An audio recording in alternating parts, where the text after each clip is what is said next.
Motifnya karena korban ini mengaku termasuk menjadi anggota barisan siswa.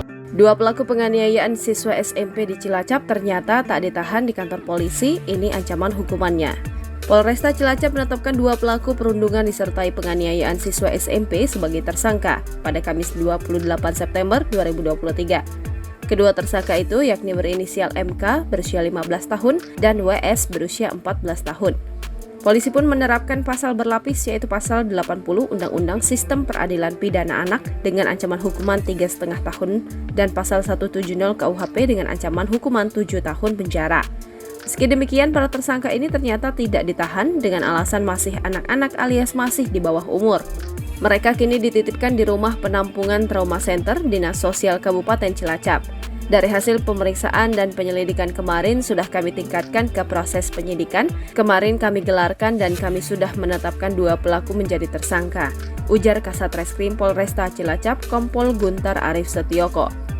Polisi pun telah bekerja keras untuk mengungkap kebenaran di balik kasus ini.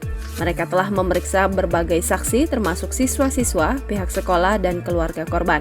Kompol Guntur mengungkapkan jika dari pemeriksaan saksi memang betul kejadian perundungan siswa SMP itu memang ada.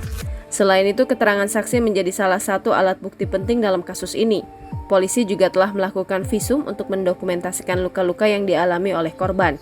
Sebagai catatan penting, karena tersangka masih di bawah umur, proses hukum akan mengacu pada Undang-Undang Sistem Peradilan Pidana Anak.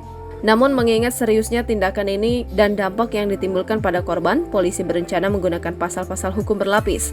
Kasus perundungan ini diketahui dialami oleh FF dan para pelaku merupakan siswa SMP dari sekolah yang sama. Kapolresta Cilacap Kombes Fangki Ani Sugiharto menjelaskan perundungan terjadi karena korban mengklaim sebagai anggota kelompok dari pelaku. MK yang merupakan ketua kelompok bernama Barisan Siswa tidak senang dengan tindakan korban yang menantang kelompok lain dengan menggunakan nama Barisan Siswa. Akibat perundungan yang kejam ini, korban menderita sejumlah luka memar di tubuhnya.